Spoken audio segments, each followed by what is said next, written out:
Good evening, everybody. I do hope you're having a good day. I'm coming to you a little bit later today, but I just thought I'd touch base with you before I go for my run. We have sunlight still, so I'm still going to go for that run. Um, but the topic I wanted to just talk to you today about is Character 101, and the subtopic is kindness. Dish it out for free. Yeah? So one of the definitions that we've explored as it relates to character for previous episodes is the complex of mental and ethical traits marked and often individualizing a person, group, or nation. So it's character traits that individualizes a person, group, or nation. And kindness is defined as the quality of being generous, friendly, and considerate. Um, you know what a friendly person looks like. You know what a generous person looks like. They're given. A friendly person smiles. A considerate person is careful not to inconvenience or harm others. So I just start off with a story. About 2 years ago, I started writing songs tentatively. I didn't really know that much about it, but when I'll be at my desk, like working, words would just come to mind, and I'd put it down on paper, and then I'd have these lyrics, and I was writing. And then one night I was coming back from I was going home, and it was quite late, but I was singing at the top of my voice as I would normally do sometimes. And this stranger heard me, and he came over and introduced himself to me. And I can't remember what his job role was, but he worked with musicians.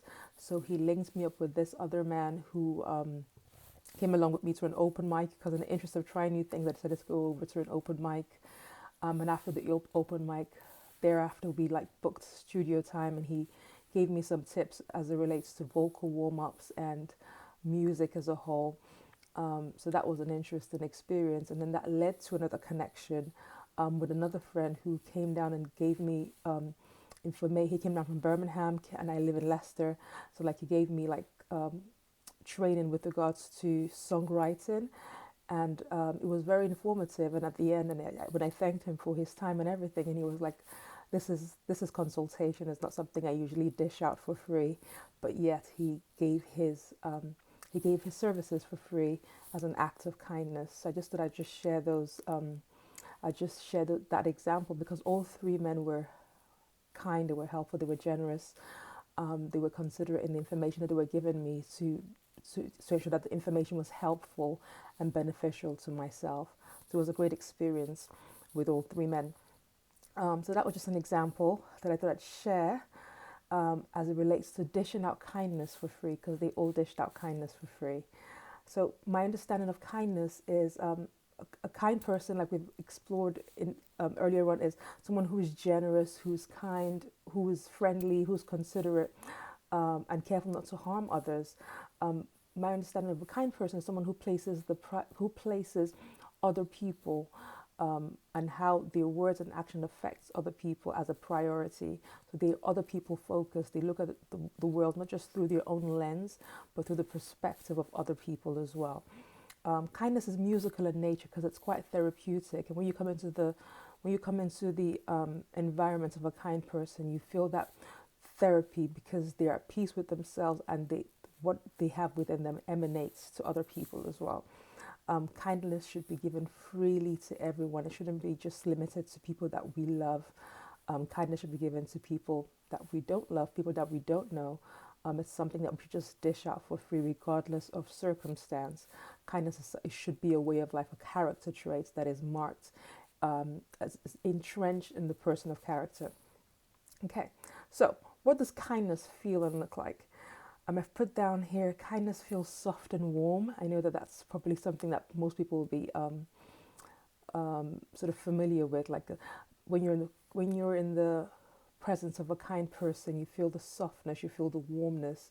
A kind person is careful not to harm you, and you feel protected, so you don't feel like you have to defend yourself because you feel safe in their presence. So you're able to express yourself freely with your words and your actions. You can be yourself 100% because you know that they're not being judgmental. They're just going to let you to be you. They'll allow you to be yourself 100%. But kindness can also sometimes feel tough.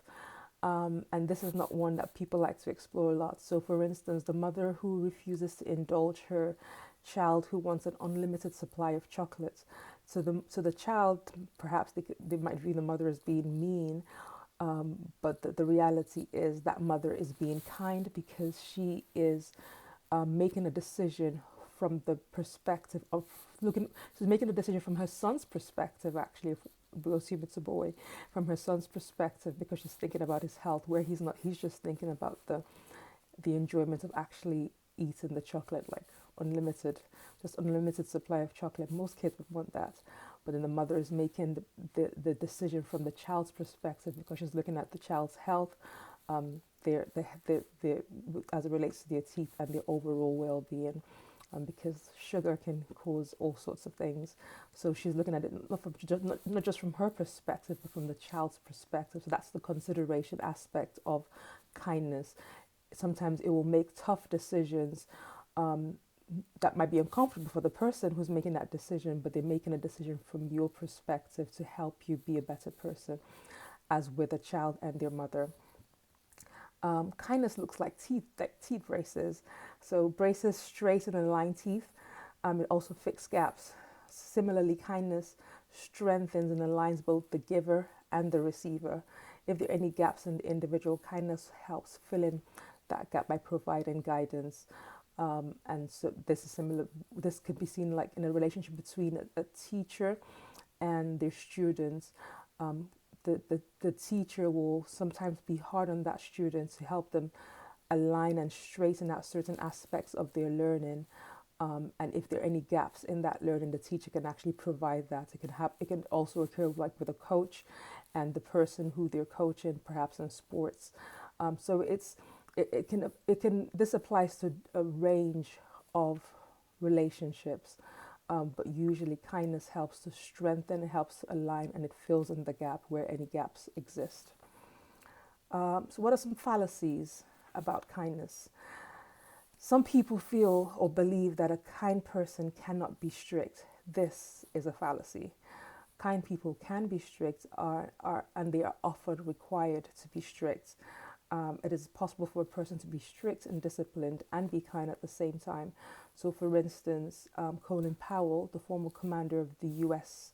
Armed Forces, would have been required to follow quite a strict guideline and a strict lifestyle at work and at home. But this did not prevent him from being kind to those he worked with and to also his family members as well. So just because you're strict doesn't mean you cannot be kind. So that's a fallacy. You can be both strict and kind at the same time. Another fallacy of kindness is that you are always required to say yes. You're a yes man. If you're kind, you must always say yes to every request that is presented to you. This is not the case. Kind people are able to use their yes and their no quite freely. When they say no, they're not trying to be spiteful or wicked, but they've considered the situation, and then they use either their yes or their no quite freely. They're not under pressure from people to follow public opinion or to do what other people are doing. They give you their yes or their no quite freely. And finally, it's a fallacy that kind people are always kind. This is not correct, because kind people are people. So like everybody else, kind people have bad days, and sometimes they will be snappy. Sometimes they'll lose their temper, but these are more exceptions than the norm. So overall, a kind person is kind consistently, but sometimes they do have bad days. So don't judge a kind person just because they snap at you and they're having a bad day on one occasion. If that's not who they always are, then allow them.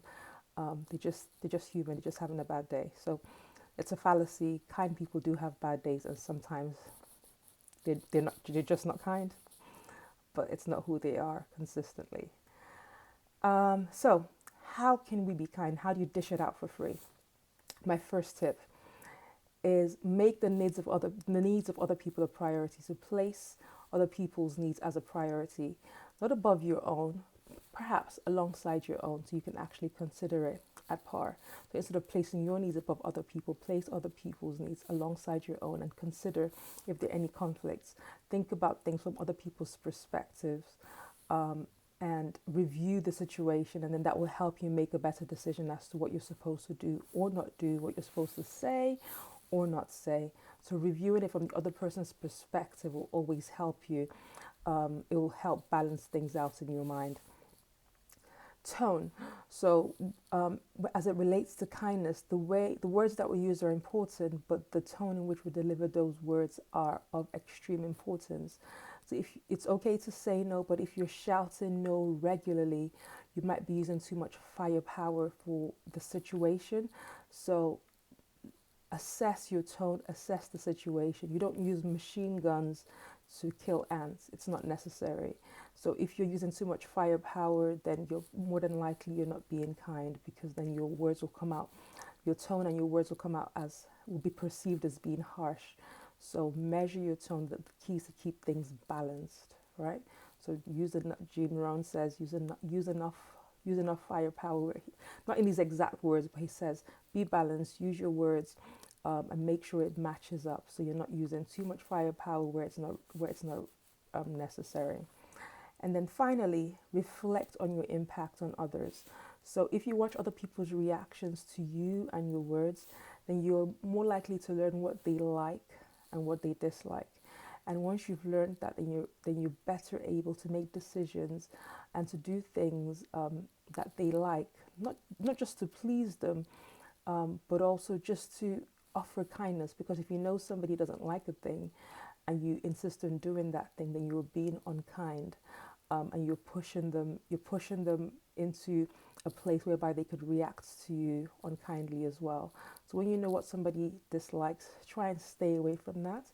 And if you're able to do what they like, then all the better. All right. But these are some of my tips for you today. Please feel free to share, to subscribe. Until next time, I hope you stay safe. Take it easy. Bye.